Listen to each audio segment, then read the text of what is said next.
Hey everyone, welcome back to another video. So today I'm starting on a quick project that I wanted to do for a while, which is a desk. We have another baby on the way, and so my office, which used to be only an office, now is becoming also a guest room. And the desk that I had in here wasn't really a desk, it was just a table, and I wanted to use just one piece of plywood to make a desk. Now this is sort of a sad story, if you will, and you'll find out why towards the end, I guess. But here's where you see me cut the plywood to size, cross cut with my track saw. And I'm gonna have plans too, free plans if you want to come check those out on my website. And if you want to do the same build, I'll have them updated based on the changes that I made here on the video.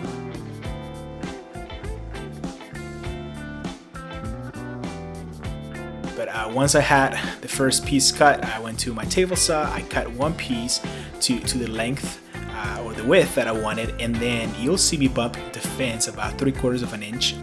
The reason I did this is to basically create a step, and this will make sense in a second, but the idea that I had was to use a French cleat system to hang the desk.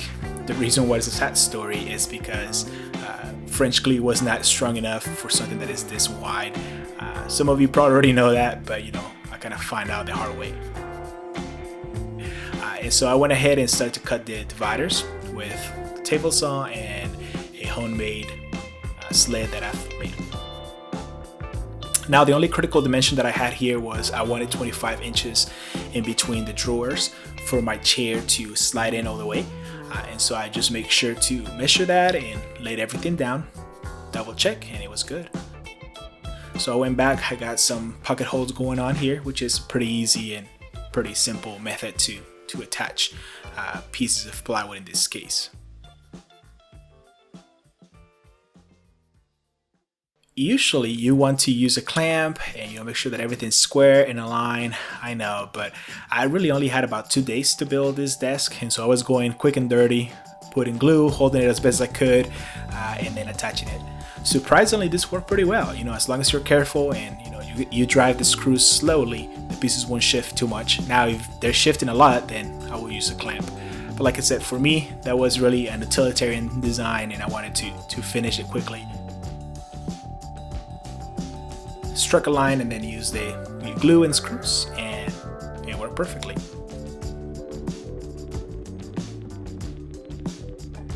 So I went back to the table saw. I cut a French cleat, which is basically a 45 angle where one piece nests in the next one. And here's the step where I was talking about, where I basically wanted to hide the French cleat, and that's why I built it this way, which I think adds a lot of strength, and it's cool because you don't see the French cleat.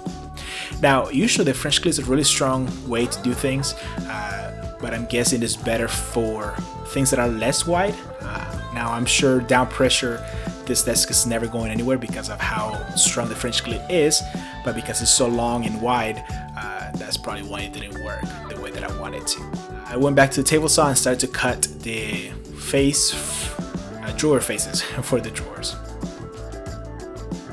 Make sure that everything was fitting nicely, and it was. Now right here, I used some 1/2 inch scrap of plywood that I had for the drawers.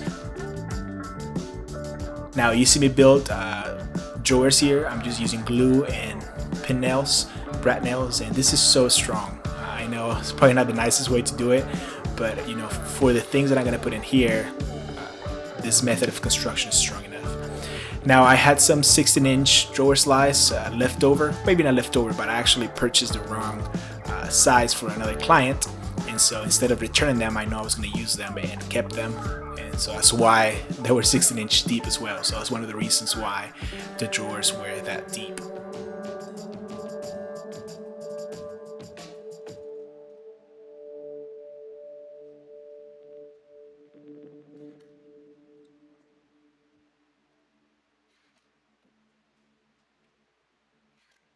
I guess at this point is where the sad story really begins. So before I get to that point, I guess let me give you one quick tip. The way that I attach drawer fronts has to do with if I have hardware like a handle, I put glue, and then I usually screw through the hole that I'm gonna be using for the handle. So in this case right there, I mark the center, for the face, and I screw right through the center, because that later is going to become a drawer pull, or like a hole for finger hole, if you will.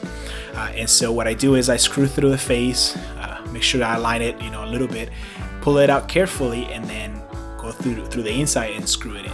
This is just a really good way to use the screws in your favor. And right here, some of you probably know this, but usually when you drill through plywood, you want to put something in the back so it doesn't blow the veneer in the back. I knew that. I totally ignored it. I thought it was gonna be fine, but it wasn't. When I drilled through this plywood on both drawers, man, it really blew up.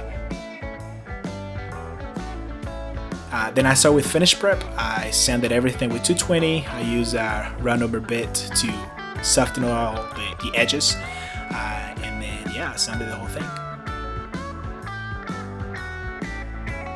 So I'm using a 50-50 mineral spirits and polyurethane mixture. I don't fully love how yellow things came after poly, but it is what it is, and it's really good, well protected, because I use about 5 coats.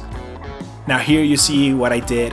Now when I came to install the French cleat, everything was fine until I laid the desk and it wasn't strong enough. So I quickly had to go back and build basically this H frame legs, which afterwards I kind of like the way they look. I wish I could have thought about them before and build them into the design. But I'll have this updated in the plans, and it's not the worst thing ever. It's just I wasn't expecting for me to have to build those things so quickly. And so here's the design, pretty easy, less than 1 sheet of 3/4 inch plywood and some scraps for the drawers. So thank you guys for watching. Like, subscribe. Hopefully you like this video, and if you do, let me know. I'll see you guys later. Bye bye.